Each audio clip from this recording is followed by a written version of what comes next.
ಇಂಥ ಸಮಯದಲ್ಲಿ ಮೌನವಾಗಿದ್ದರೆ ನೀವೇ ಬುದ್ಧಿವಂತರು. ಮೌನ ಯುದ್ಧ. ಮಾತು ಬೆಳ್ಳಿ ಮೌನ ಬಂಗಾರ, ದೊಡ್ಡವರು ಹೇಳಿರೋ ಗಾದೆನೇ ಇದೆ. ಹೀಗಾಗಿ ಪ್ರತಿಯೊಬ್ಬರ ಜೀವನದಲ್ಲಿ ಮೌನ ಅನ್ನೋದು ಎಂಥ ಪ್ರಮುಖ ಪಾತ್ರ ವಹಿಸುತ್ತೆ ಅನ್ನೋ ವಿಚಾರ ಈ ವಿಡಿಯೋದಲ್ಲಿ ತಿಳಿಯೋಣ ಬನ್ನಿ. ಈ ವಿಡಿಯೋ ನೋಡೋ ಮುಂಚೆ ನೀವೇನಾದರೂ ನಮ್ಮ ಚಾನಲ್ಗೆ ಹೊಸಬರಾಗಿದ್ದರೆ ಈಗಲೇ ಸಬ್ಸ್ಕ್ರೈಬ್ ಮಾಡಿಕೊಳ್ಳಿ. ಹೊಸ ನೋಟಿಫಿಕೇಷನ್ ವಿಡಿಯೋಗಳು ಮೊದಲಿಗೆ ನಿಮಗೆ ತಲುಪುತ್ತವೆ. ಜೀವನದಲ್ಲಿ ಮೌನ ಎಂಥ ಪಾತ್ರ ವಹಿಸುತ್ತೆ ಅನ್ನೋದನ್ನು ತಿಳಿಯೋಣ ಬನ್ನಿ. ದೊಡ್ಡವರು ಮಾತನಾಡುವಾಗ ಅವರ ಮಾತಿಗೆ ಎದುರಾಡೋದಾಗಲಿ ಅವರಿಗೆ ಅಡ್ಡಿಪಡಿಸುವುದಾಗಲಿ ಮಾಡಲೇಬಾರದು. ದುಃಖದಲ್ಲಿರುವ ಜನಗಳನ್ನು ಮಾತುಗಳಿಂದ ಸಮಾಧಾನ ಮಾಡುವ ಬದಲು ಮೌನವಾಗಿ ಅವರ ಜೊತೆ ಕುಳಿತುಕೊಳ್ಳುವುದೇ ಉತ್ತಮ.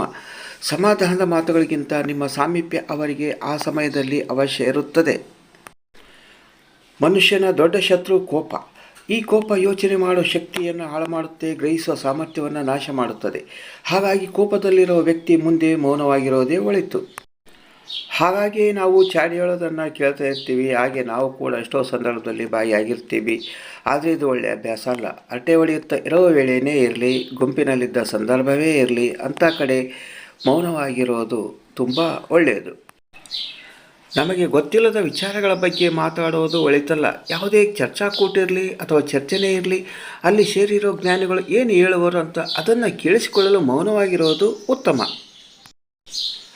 ಗೊತ್ತಿಲ್ಲದ ವಿಷಯನೇ ಇರಲಿ ಅಥವಾ ವಿಚಾರನೇ ಇರಲಿ, ಅದರ ಬಗ್ಗೆ ಮಾತಾಡಿ ಗೌರವವನ್ನು ಕೆಡಿಸಿಕೊಳ್ಳೋದು ಒಳ್ಳೆಯ ಲಕ್ಷಣ ಅಲ್ಲ. ಧನ್ಯವಾದಗಳು. ಈ ವಿಡಿಯೋ ಇಷ್ಟವಾಗಿದ್ದರೆ ಒಂದು ಲೈಕ್ ಕೊಡಿ. ಈ ವಿಡಿಯೋದಿಂದ ಹೊಸದೊಂದು ತಿಳಿದಿದ್ದರೆ ಈಗಲೇ ಎಲ್ಲರಿಗೂ ಶೇರ್ ಮಾಡಲು ಮರೆಯದಿರಿ. ದಯವಿಟ್ಟು ನಮ್ಮ ಚಾನಲ್ ಸಬ್ಸ್ಕ್ರೈಬ್ ಮಾಡಲು ಮರೆಯದಿರಿ. ಮತ್ತೊಮ್ಮೆ ಭೇಟಿಯಾಗೋಣ ಮುಂದಿನ ವಿಡಿಯೋದೊಂದಿಗೆ.